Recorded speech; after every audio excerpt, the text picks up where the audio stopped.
За сайн байцгаана уу. Та бүхэндээ энэ өдрийн мэндийг хүргье. За Иранд юу болоод байна? Яагаад байна? За энэ дэр хин ялах шинжтэй болж байна. За хэр удаан үргэлжлэх шинжтэй байна гэдэг талаар.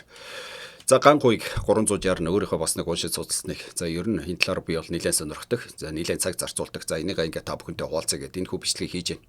За ерөнхийдөө хараа дэлхийн энэ улс гүрнүүд за энэ дээр маш их анхаарал тавьж байна. Ягаад тэгэхээр энэ бол одоо жинхэнэ нөгөө нэг одоо юу илээ? Одоо жинхэнэ нөгөө байршлаа тодорхойлох хэн байх, юу хийх. За жинхэнэ нөгөө эцсийнхээ одоо эремийг үзэх нэг ийм юм одоо яг ингэ болж байна. За энэ дээр одоо маш их анхаарал тавьж байна. За нөгөө талаас одоо нөгөө geopolitical одоо дайн гэдэг. За тэгээд энтэй зэрэгцээд одоо нөгөө geopolitical analyze гэдэг. Одоо жинхэнэ нөгөө нэг одоо энэ geopolitical-ийн талаар одоо анализ судалгаа хийдэг хүмүүс ёстой жинхэнэ нөгөө талаасаа гарч ирээд одоо ёстой жинхэнэ ёстой нэг зүгээр л энэ дэлхийн нийт энэ дээр ёстой жинхэнэ ажиллаж байна. За гэсэн чинь нөгөө ертөнцийн нөгөө болонд байж байгаа манай Монгол улс гэсэн чинь юун тэр geopolitical analyze одоо ингээд мэргэжлийн төвшөнд хийх нь байтугай баг энэ geopolitical гэж үгийнхаа утгыг ч мэдэхгүй ингээд тэгээд хийж байгаа юм нь болохоор одоо нэг нарагийн лайв мөнхөрдний лайв тэрийг үзээд л ерөөсөө тэгэл хоёр талдаа гараад буруу зөвгээл ингээд хоорондоо алалцаал ингээд байж гин гэсэн чинь ертөнцийн нөгөө болонд жинхэнэ ир юмээ үзээ цаашдаа хинэн хин байхыг хаана байхыг юу их юм гэдгээ одоо жинхэнэ тодорхойлох гээд ингээд жинхэнэ алалцж байна. Энийг дагаад одоо жинхэнэ нөгөө geopolitical analysis гэдэг одоо мэргэжлийн хүмүүс нь бол жинхэнэ гараад ирсэн ийм юм ингээд болоод байж байна. За энэ яг энэ бол зөвхөн нэг оршил байлаа. Тэгэхээр одоо хараа ерөнхийдөө Иранд одоо энэ зарим нь болохоор дайн гэж яриад байна, зарим нь цэргийн цохилт гэж яриад байна. За ерөнхийдөө хараа Иранд одоо энэ чи эхлээд 4 онцлоо. Хамгийн эхлээд Израиль гэж улс цохилт өгсөн байгаа. За энэ Израилийг дагаад Америкийн нэгдсэн улсын толботноор орсон байгаа. За энэ дээр 4 хоногийн өмнө Америкийн нэгдсэн улсын ерөнхийлөгч за Дональд Трамп хэлэхдээ энэ дээр Америкийн нэгдсэн улс орсон хоёр шалтгаан байгаа. Нэгдүгüүрт нь Иран гэж улс за цөмийн зэвсэг. За тэр нь урд нь бол инхийн байсан одоо цэргийн зориултаар ашиглаад энэ ингээд бусад улс оронд одоо аюул хөнөөл тарих ерөөсөө ийм боломжтой болсон. Энэ ерөөсөө хэдхэн хоногийн зайтай үлдсэн учраас энэ дээр Америкийн нэгдсэн улс цохилт өгөхөөс өөр аргагүй байсан. Нэг дахь шалтгаан. За хоёр дахь шалтгаан нь энэ Ираны улс төрийн дэглэмийг түлхэн унгах, дэглэмийг өөрчлөх нь Америкийн нэгдсэн улсын зорилго байсан учраас за энэ дайнд эсвэл энэ цэргийн мөргөлдөөнд бид нар холбоотноор орсон гэдэг ингээд тайлбарласан. За гисэн чи одоо эндээс 2 хоног байж атал энэ байр суурь нь ингээд өөрчлөгдөж эхэлж байна. За энэ юу гэхээр 2025 оны 6 сарын 22-нд за би зөв санджиж магадгүй, буруу санджиж магадгүй. Одоо 6 сарын 22-нд санагдаж байна. За Америкийн нэгдсэн улс. За Ираны нөгөө жинхэнэ нөгөө цөмийн байгууламжид нь цохилт өгсөн байгаа. За энэ дээр энэ дэлхийд байхгүй одоо хамгийн супер за нисэх онгоцуудыг ашиглаад за тэгээ нөгөө Ираны цөмийн байгууламж, газар доорх байгууламж, хизээч эвдэрхгүй гэжсэн байгууламжинд нь одоо бүрэн цохилт өгсөн. За энэ дээр 80-90% устгасан. Ерөнхийдөө Иран гэдэг улс одоо ямар нэгэн байдлаар энэ цөмийн зэвсэг үйлдвэрлэх, энэ атомыг ураныг боловсруулах энэ үйл ажиллагаа 80-90% тасалдсан гэдэг. За энийг одоо Америкийн нэгдсэн улсын ерөнхийлөгч хэлсэн байгаа. За дээрэс нь Батлан хамгаалахын сайд нь одоо нөгөө дайны сайд болсон байж байгаа. За тэгээ төрийн нарийн бичгийн дарга Рубио гэдэг. Эдгээр ингээ бүгд ингээд санал нэгтээ 100% ингээ хэлсэн байгаа. Гэсэн чинь тэрнээс хойш одоо дөнгөж 9 сар өнгөрөөгүй байж тал яахаараа үнэхээр 80-90% ингээ устгацсан байсан бол одоо эргээд буцаад ингээ улс их оронд аюул учруулах ийм төвшөнд очичтэй. Тэгэхээр энэ бол ерөөсөө шалтгаан биш байсан гэсэн. За нэг ийм маргаан болоод. За гэсэн чи одоо энэ бол нэг тийм шалтгаан биш байсан болоод хуурж जैन 2 хоногийн дотор. За дээрэс нь нэг улс төрийн дэглэмийг өөрчилнө гэдэг. Уг нь бол анх тэгж хэлсэн. Тэрийг өөрчлөх шаардлагатай. За гэсэн чинь одоо болсон чинь ерөөсөө дэглэм өөрчлөх дөнгөж 2 хоног үжил дэглэм өөрчлөх нь ерөөсөө сонирхолтой биш. Энэ бол одоо зорилго биш. Зүгээр л ямар нэгэн байдлаар хуучин одоо нөгөө тэр удирдагчдын Supreme Leader гэдэг байж байгаа. Тэрийг авч хаях оронд нь ямар нэгэн байдлаар Америкийн нэгдсэн улсад одоо энэ барууныханд ээлтэй хүнийг тавих нь одоо тэдний зорилго юм а гэд. Ингээд өөрчлөгдөд явчихжээ. За ямар ч байсан нөгөө Ayatollah гэж нэрлэдэг юм байлаа. За энэ бол манайхаар бол нэг юм цол юм шиг байгаа. Одоо тэр Ираны Supreme Leader гэдэг. За 86 настай гэсэн баха. За ямар ч байсан тэр өндөр настай хүнийг нь за ямар ч байсан хүүтэй нөхөнтэй за тэгээ гэр бүлэрээ байхад нь тэр нуувчанд нь байхад нь ингээд илплээд ингээд алчлаа. За нэг ийм юм ингээд болоод өнгөрлөө. За гисэн ч гэсэн Иран гэж улс тэртээ тэргүй ийм цохилт эрхийг мэдчихсэн болохоор одоо дараагийн хүнээ хинээр сонгох яг одоогийн байдлаар бол нэг хүн сонгогдно инээ тэрээгээд нэгд хүн сонгогдно хоёр дахь хүн сонгогдно за эсвэл ингээд одоо консул хуралдажсэн чинь дахиад тэн дээр нь цохилт өгсөн учраас консул хуралдах боломжгүй болсон гэдэг. За зарим хүмүүсээ хэлж байгаагаар бол хоёр дахь хүн аль хэзээ сонгогдсон гэдэг. За ямар ч байсан албан ёсны мэдээгээр бол дараагийн Supreme Leader-ыг одоо бол сонгоогүй байна. Гэхдээ ямар ч байсан Иранд бол одоо нөгөө жинхэнэ нөгөө барууныхны хүсэжсэн шиг одоо бүх юм ингээд контролоос гарсан юм. Ерөөсөө алга тэнд одоо бүх юм ингээд байдгаараа ингээ байж гэн бүх юм ингээ хяналтанд байж гэн. Тэгэхээр дараагийн Supreme Leader ингээ сонгогдох юм байна. За харин харамсалтай нөгөө одоо Америкийн нэгдсэн улсын барууныхны хүсчээсэн одоо нөгөө одоо 2-3 хүнийг устгацсан байгаа шүү дээ. Дэд тушаалыг. Тэгээд дараагийнх нь хүнийг ингээд устгаад ингэх юм бол нөгөө улс орон дотроо одоо эмх замбраагүй байдал жагсаал цуглаан үүсээд. За тэгээ энэ дээр одоо ямар ч байсан нэг юм төрийн эргэлт гэх юм уу ийм болох бах гэд. Иймэрхүү ийм expect буюу одоо ингээд харж ясан чинь тэр нь ингээд талаар болж байна. Ягаад тэгэхээр нэгэнт ингээд дайн хэлсэн учраас одоо нөгөө нэг дайны бэлэн байдлыг зарлаад одоо юу гэдэг цэргийн онцгой нөхцөл юу ч гэдэг үлээ монголоор тэрийг зарласан учраас за нөгөө талаар нөгөө та нар мэдж явах юм бол сая хэдхэн хоногийн өмнө бараг сарын өмнө Иранд дахиад нөгөө нэг эсэргүүцэл тэмцэл болсон байгаа. За энэ дээр Америкийн нэгдсэн улс хэлэхдээ одоо бид нар баг та нарын ард талыг даанаа. За янз бүрийн байдлаар ингээд одоо Ираны засгийн газар за иргэдээ ингээ алах юм бол хүч хэрэглэх юм бол Америк ороод ингээ туслана гэд. За үндсэндээ бол нөгөө жагсагчдыг маш их зоригжуулж ясан боловч за энэ дээр ерөөсө туслаагүй, ерөөсө хөдлөөгүй. За энээс болоод одоо ингээ баг 30 мянган хүн ингээ алагдсан гэд ингээ ярьж байгаа. Тэгэхээр юу ярьж яах нөхөр одоо жагсагчдын дунд Америкчуудад бол итгэж болохгүй юм байна. Бид нар бол миний ард бол зогсож чадахгүй юм байна гэсэн ийм айц гүйц нэгэнт одоо юу аацсан.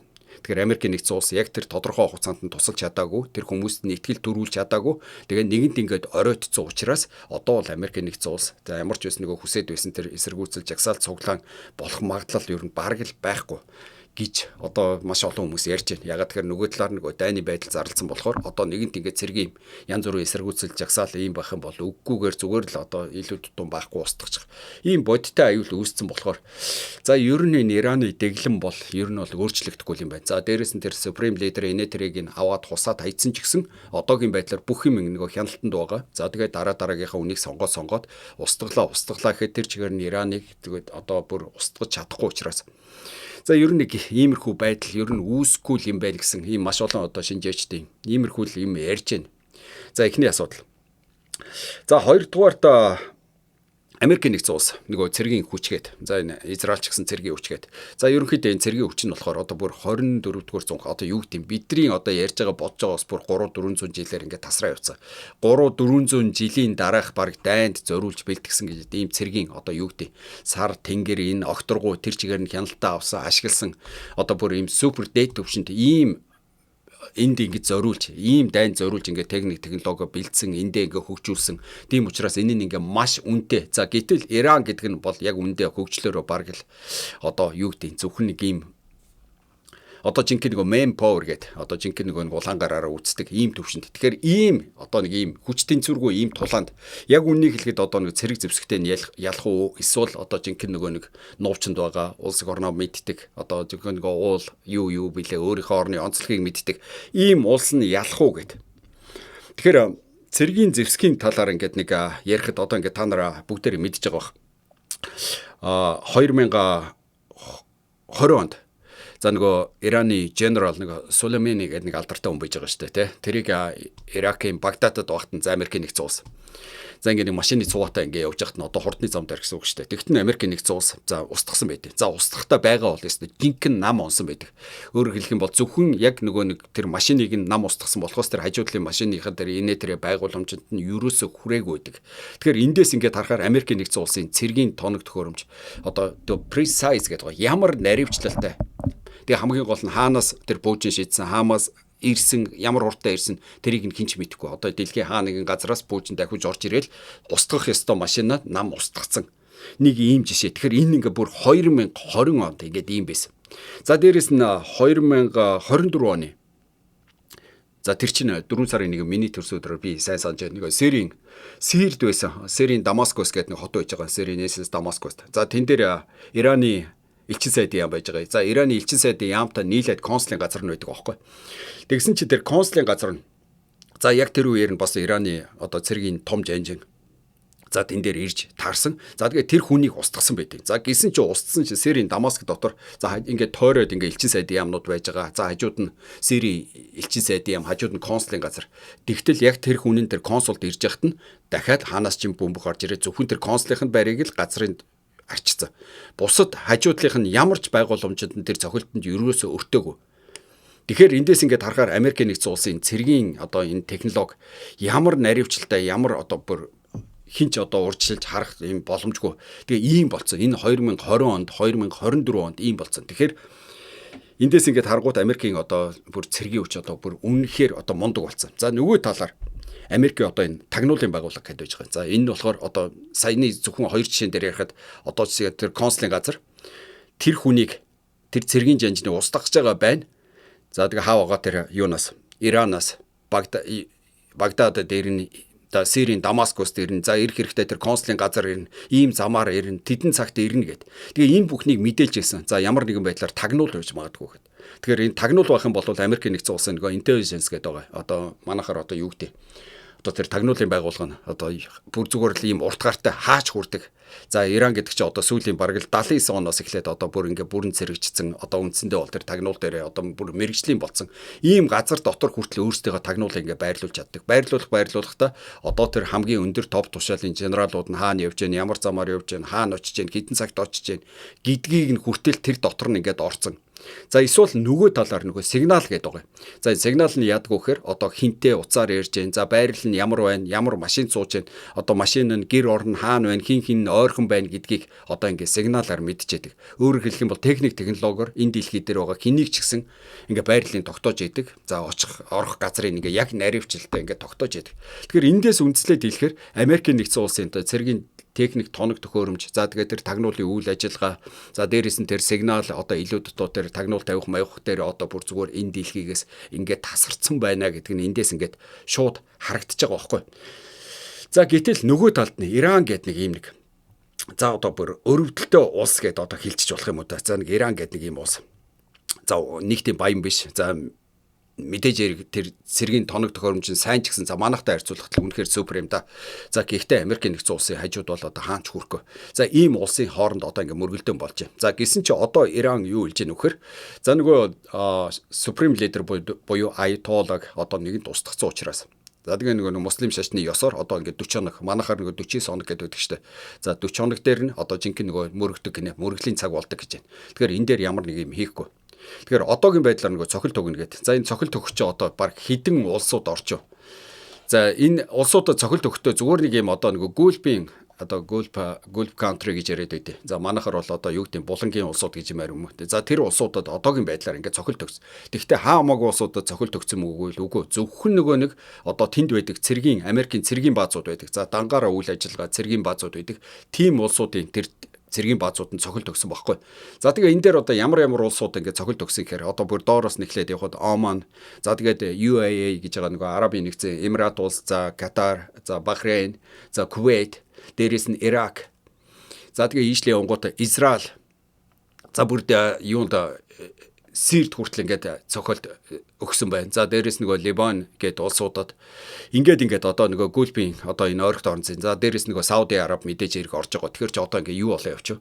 За тоолоод үзье. Оман, за тэгээ Арабын нэгдсэн Эмират улс, Катар, Бахрейн, за Сауди Араб, Кувейт. За дээрээс нь Израиль, Сир ингээд 7 8 улс. За дээрээс нь одоо ямар улсууд орж ийн нөхөр Америкийн нэгдсэн улс орж ийн. За дээрээс нь нөгөө Европын улсууд UK United Kingdom гэдэг. За United Kingdom энэ дээр ягаад орчих вэ гэхээр нөгөө Cyprus гэж улсд байж байгаа. За Cyprus нөгөө Америкийн цэргийн бааз нь бас цэргийн бааз бишээ. Тэгээ цэргийн байгууламжтанд цохил төгсөн чинь одоо нөгөө UK-гийн газар нутагт талдсан гэдэг шалтгаанаар. За тэгээ United Kingdom орцсон байж гэн. За дээрээс нь Франц орцсон байж гэн, Герман орцсон байж гэн. Ингээд одоо баг ингээ 10 гаруй улсууд, дээрээс нь Америкийн нэгдсэн улсууд гэдэг. За энэ олон улсуудад ингээ цохил төгсөн. За гэхдээ одоо нөгөө нэг юуны хилээд байгаагаар Ираны хилээд байгаагаар энэ бол зөвхөн одоо ерөөсөө цохилт биш. Энэ бол одоо зөвхөн зүгээр нэг юм одоо өдөө атгалт гэх юм уу зүгээр л бид нар одоо ямар ч байсан хүссэн газараа хүрч чадна. За хүссэн байгаа бол он чадна гэдгээ үзүүлсэн. Одоо бол зөвхөн нөгөө 40 хоногийн одоо мөргөл явж байгаа учраас бид нар юу ч хийхгүй байна. За жинхэнэ нөгөө 40 хоног дуусахад нь за энэ дэлхийд урд нь байгаагүй бид нар жинхэнэ хүчээрээ хариуг нь үзүүлнэ л гэсэн ийм л юм ингээд одоо ярьж байна. Тэгээд одоогийн байдлаар 4 хон чинь тэгэхээр дахиад 30 хоног тэд нар болоо ерөөсөө юу ч хийхгүй юм байна. За гэхдээ энэ дээр нэг юм нэг сонирхолтой юм байж байгаа. Энэ дээр нөгөө одоо хамгийн гол юм одоо нөгөө хүмүүсээ хэлээд байгаагаар энэ бол одоо жинхэнэ нөгөө нэг дайм биш нөгөө нэг талдаа хүчтэй нөгөө талдаа хүчгүй хоёрын одоо хэнийг ялагдах биш. Хамгийн гол нь энэ дээр жинхэнэ нөгөө хин стратегийн тоглолт хийж чадах юм.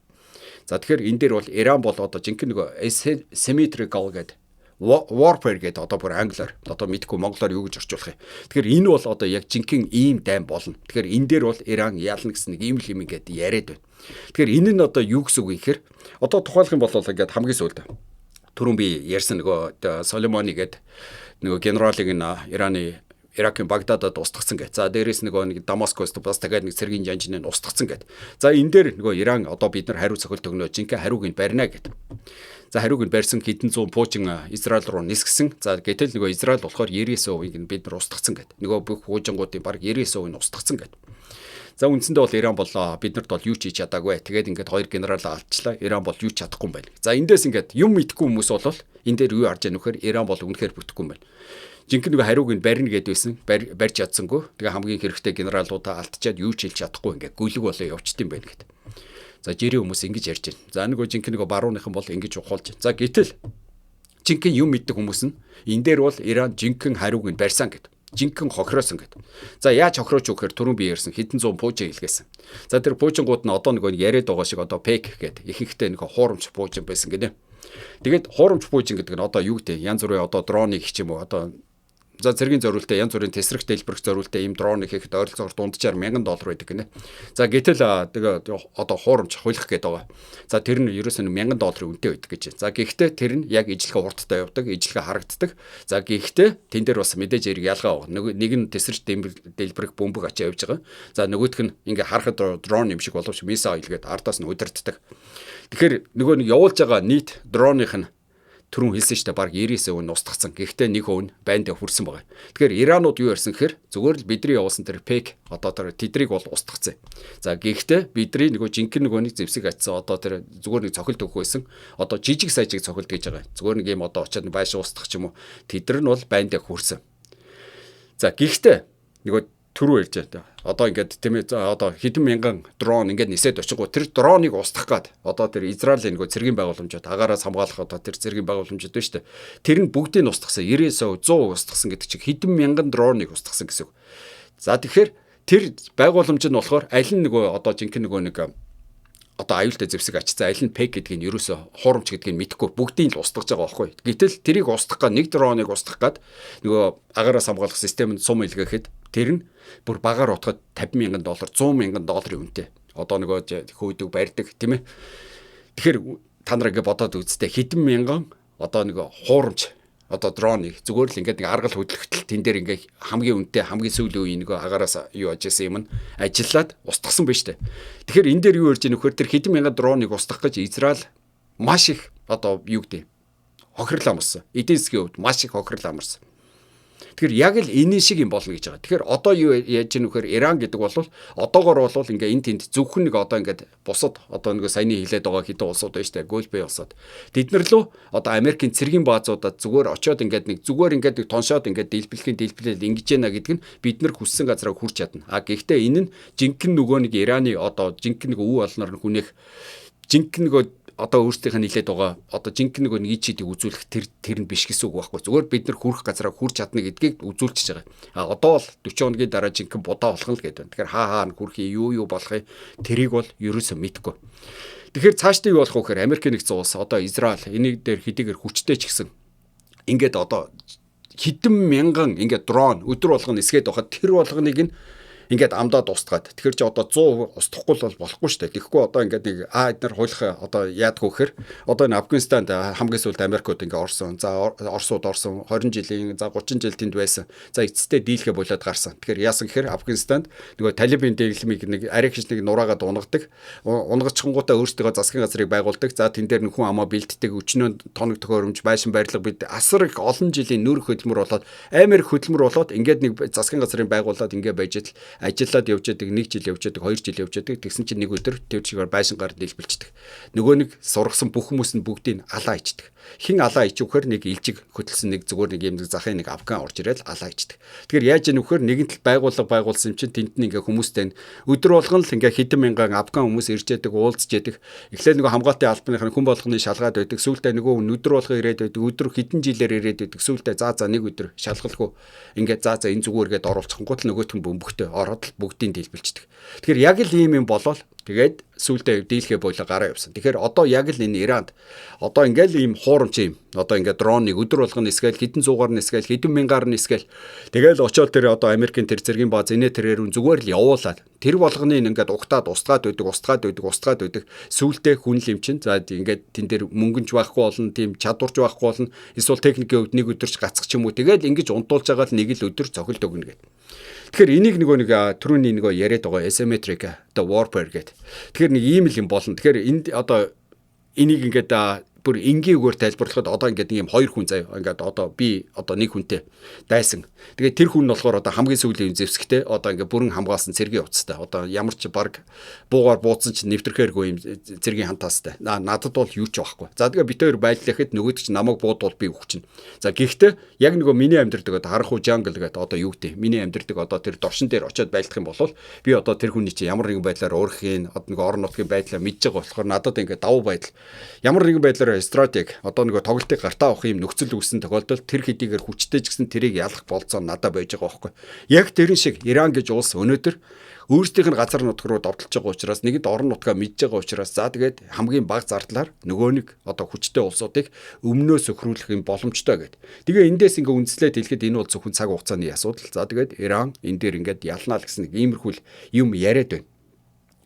За нөгөө талаас энэ Америкийн нэг улс яагаад энэ дээр ингээд одоо бүр ингээд одоо та нар ингээд харах юм бол за Трамп баг ерөнхийлөгч болж илээ дөнгөж 1 жил болонгуудаа баг л одоо ингээд хит улсад ингээд одоо мэдхгүй 7-8 улсад ингээд очиж бөмбөгчлээ.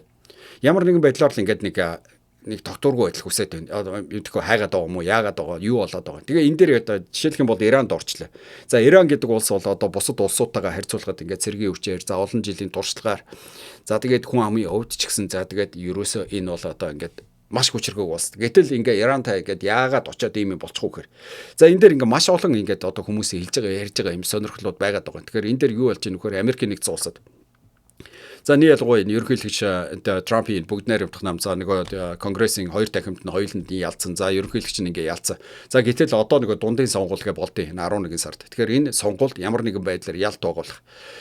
Ялт байгуулахын тулд ямар нэгэн байдлаар одоо ингээд нэг юм ер нь нэг түүх байт юм л да. Энд тэнийгээ дайн өрнөх юм бол за дайн дээр одоо ялах юм бол ямар нэгэн байдлаар ахиц дэвсэж гарах юм бол тэр намын нэр хүнд айгүй өсдөг гинэ. За тэгээд дээрээс нь бүгд найрамдах нам ерөнхийдөө дайн байлтаа одоо нөгөө Жорж Бушийн үед Ирак руу орж исэн ч юм уу.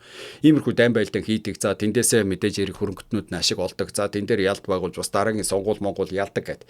Тэгэхээр тэр л технологиороо явж гин гэсэн нэг иймэрхүү юмнууд ингээ байгаад байна. За дээрээс нь Трамп ерөнхийлөгч нөгөө 3 дахь удаага бас нэг юм сонгуул Монголд өрсөлдөн гэд. За үндсэн хуулиараа бол 2 ч гэсэн бас боломжтой гэд. Тэгэхээр иймэрхүү одоо хувийн нэр хүндээ ч хайсан барьсан за дээрээс нь тэр сонгуульд ялах гэсэн за тэгээ ямар нэгэн байдлаар одоо ийм эмх замбраагүй байдал үүсээд ирэх юм бол одоо нөгөө дайны хууль гэдэг шиг одоо Америкийн нэгдсэн улсад нэг тийм ямар нэгэн байдлаар одоо нэг emergency эсвэл одоо тэр дайны тэр хууль мөл батлагдаад эхлэх юм бол нөгөө нэг түрүүний яриад байгаа нөгөө сонгуул Монгол болохгүй за ямар нэгэн байдлаар одоо жинхэнэ нэг олон юм ярьдаг хүмүүсийн амыг хаачих ийм нөхцөл байдлыг ч гэсэн хүсээд байгаа гэх мэтэр за ер нь ийм шалтгааны улмаас ингээд орчлоо за яг нөгөө нэг түрүүний хэлээд байгаа шиг нөгөө дэглэмийг өөрчлөх эсвэл одоо тэр нөгөө цөмийн цэник тэр нь ингээд нэг аюул тарих ийм төвшөнд очсон юм ерөөсөө байхгүй байсан гэсэн нэг иймэрхүү юм ингээд яриад байна. За цаашлаад энэ Иран гэж улс нөгөө нэг хамгийн гол юм газрын тус за тэн дээр нөгөө байгалийн хий гэдэг нэг юм байж байгаа. Тэгэхээр энэ баялаг гэдэг байж байгаа. Тэгэхээр энэ дээр хараад түрүү би ярьсан нөгөө geopolitics гэх тийм ээ. Нөгөө geopolitics analyze гэдэг яриад байгаа шүү дээ. Тэгэхээр geopolitics гэдэг нь одоо яг юу гэсэн үг вэ гэхээр ерөнхийдөө geography газар зүйн байрлал гэсэн үг. За нөгөө талаас нь power одоо хүч. За дээрэс нь ингээ politic гэдэг ингээ гурван юмыг оруулаад geopolitics гэж яриад байгаа. Тэгэхээр geopolitics нь яг юу гэсэн үг вэ гэхээр ягаад энэ газрын байрлал чухал юм гэхээр одоо яг улсын орны одоо хил одоо шашин за тэгээд хамгийн гол юм газрын байрлал. За тэгээд тэр дотор байж байгаа нөгөө байгалийн баялаг ямар баялаг байж байгаа. За тэгээд тэр баялагаа яг яаж одоо тээвэрлэлтэй одоо нэг усан замаар юм уу агаараар юм уу одоо хил хязгаар нь хаана байдیں гэх мэтэр. За тэгээ энэ дээр ингээ маш олон зүйл өөрөөр хэлэх юм бол тэр улс орны байгалийн баялаг одоо шашин шүтлэг одоо хил хязгаар одоо юу гэдэг тэр улс төрийн систем гэд. За тэгээ энэ бүхэн ингээ холилдоод за нөгөө улс төрийн олон улсын төвшөнд одоо тоглолт их одоо бүр нэг юм маш чухал одоо хүчин зүйл болдог байхгүй. За манай улсын хувьд бол нэг байгалийн баялаг бол яг бид нар л өөрсдөө лаг гэж бодож байгаа болохоос үнэндээ энэ жинхэнэ том улсуудтай харьцуулахад байгалийн баялаг харьцангуй бас одоо юу гэдэг нөөц багтаа. За байлаа ч гэсэн тэрийг одоо илрүүлж олоход одоо маш их өндөр зардалтай. За дээрэс нь нөгөө хоёр хөршийн хувьд ингээд ямар нэгэн далаад гарцгүй гэх мэтэр. За энэ дээр бол ингээд ямар ч байсан нөгөө олон улсын төвшөнд бид нар ингээд тийм тоглолт их боломжгүй. За гэтэл ингээд одоо энэ нөгөө түрүүний яриад байгаа гольф булангийн улсууд гэдэг. За энэ улсууд нь болохоор нөгөө газрын баялагаар өөрөөр хэлэх юм бол газрын баялаг өнөөдөр энэ дэлхий дээр энэ байгалийн хий гэдэг нь за хамгийн чухал юм. Тэгэхээр энийг хэн олборлох вэ? За олборлчоод ямар замаар хааш нь тээвэрлэх үү? За хинт зарах уу? Ямар үнээр зарах уу? За ямар одоо валютаар Америкийн доллараар зарах юм уу? Хятадын юанаар зарах юм уу? Гэх мэтэр. За ингээ маш олон хүчин зүйл. Тэгээ өөрөөр хэлэх юм бол энэ газрын тосыг дойрсон энэ дээр одоо байр суурь олж авах нь за тэгээ одоо энэ дэлхийн одоо хамгийн том энэ гүрнүүдийн хувьд маш чухал. За дээрэс нь нөгөө нэг улсууд нь байж байгаа. Энэ дээр бас өөр ингэсэн тоглолтоо их. Тэгэхээр Америкийн нэгдсэн улс яаж яах вэ? Одоо ингээд та нар ингээд харах юм бол түрүүний нэг зэргийн бааз гэдэг одоо бараг л зүгээр Ираныг тойрол тэр нөгөө Гольфийн одоо булангийн бүхэл улсууд авч зэргийн байгуулсан. За Америкийн нэгдсэн улстай ямар нэгэн байдлаар ажилдаг ийм улсууд хамтарч ажилдаг. Тэгээ ийм улсууд байж байгаа. Тэгэхээр энэ юу гэлээд байна вөхөр одоо ерөөсөө энэ дээр ганцхан Иран гэж улс үлдчихэд байгаа байхгүй. Тэгээ Иран гэж улс нь ингээд гидичээс суугаад байдаг хамтарч ажилдаг. Тэгэхээр энэ улсыг одоо ямар нэгэн байдлаар эрхэндээ оруулах эсвэл за эрхэндээ оруулахгүй махад хамтарч ажиллах. За ямар ч байсан нээлттэй байлгах. Гэх мэтийн ийм шалтгааны улмаас угаасаа орох нь бол зүгээр цаг хугацааны асуудал байсан. За энэ дээр ингээ маш олон хүмүүс ингээ хэлж ирсэн байлээ. За энэ сонгуул дээр бол Трамп ярьлаа. За Трамп ялж гарч ирэнгүүтээ Ирантай дайн хийн. За гэхдээ хамгийн сонирхолтой нь маш олон хүмүүсийн хэлж байгаагаар энэ дайнд Америкийн нэгдсэн улс ялагдана, Иран ялна гэдэг. Тэгээ иймэрхүү ийм одоо юу гэдэг одоо ингээд зөвгөнж хэлжсэн юмнууд зөндөө байд юм байлаа. За яг л тэрүүгээр нэг ингээд явж байгаа юм бодоо бас ингээд зөндөө байж байна. Одоо хинч Америкийн нэгдсэн улсад одоо ингээд Иранд очиод дайн хийчихнэ гэж юусоо зүүдлээгүй. Энэ бол ингээд боломжгүй. Ямар нэгэн байдлаар гэрээ хэлцэл хийдэг, бууж өгдөг байсан чи одоо ингээд шууд ингээд цэрэг зэвсэгтэй тулцсан. Тэгэхээр одоо ингээд үр дүн нь цаашдаа юу болох яах ихийг одоо хинч мэдэхгүй. Тэгэхээр нэг одоогоор нэг иймэрхүү байна. Тэгээ бичлэгийг явуулсан чи одоо энэ хараа 26 минут болсон байна. Нилээ урт видео болчтой. Тэгэхээр би одоо яах вэ гэхээр ерөнхийдөө цаашдаа нэг юм 2 хоног дотоордоо яг болж байгаа үйл явдлыг бас нэг юм өөрийнхөө үгээр за тэгээ уншиж мэдснэ бас нэг баримт юун дээр тулгуурлаа. За тэгээ миний мэддэгч гэж юу ах вэ? Зүгээр л одоо энэ талаар сонирхдаг судалдаг хүний хувьд энэ тэндээс уншсан судалсан юм ба хэлж ярих гэж бодож байна. Тэгэхээр та бүхэн энэ талаар бас сонирхдаг бол хуудас юм дагаад өгөөрэй. Тэгээ би түрүү хэлсэн уг нь бол Монголд одоо нэг жинхэнэ geopolitical analysis гэдэг одоо бүр энэ талаар одоо бүр мэрэгжлийн юм мундаг хүмүүс уг нь улс их орн болгонд л байж л да. Гэтэл манай Монголд ингээ байхгүй учраас одоо нэг юм л ургамал урах ёстой газар ургуулж чадахгүй нэг хогийн ургамалд оронд нь урагчдаг шиг л одоо ингээд мэдгүй. Тэгээ хин нэг хэл ярих ёстой баг. Тэгээ ямар ч байсан би энэ төвшин дээр нэг өөрийнхөө болцоогоор ингээл ярьж л байна. За миний хувьд бол цаг зав багтай. Дээрээс нь яг энэ чиглэлээр нэг ажиллахгүй юм байгаа болохоор яг үнийг хэлэхэд цагаа бүрэн зарцуулаад жинхэнэ нэг мэрэгжлийн төвшөнд бас ингээ анализ их бас боломж муу л байна л да. Гэхдээ яг нэг сонирхдаг судалдаг юм болохоор ингээд нэгэнт сонирхдаг юм доос нэг жоохон цаг зарцуулаад юу болж байна, яаж яаж гэд ингээ яриа сууж байгаа. За тэгэхээр манайхан сонирхож байгаа бол судалж байгаа бол энэ талаар ер нь тэгээ цаашдаа юу ер нь жоохон санал бодлоо залцгаар болцоо хуудас юм сайхан дагаад өгөөрэй. Тэгээ санаа оноо байх юм бол энэ дээр бас бичээд өгөөрэй гэж хүсье. За тэгээ цаашдаа юу болохыг харцгаая. За баярт.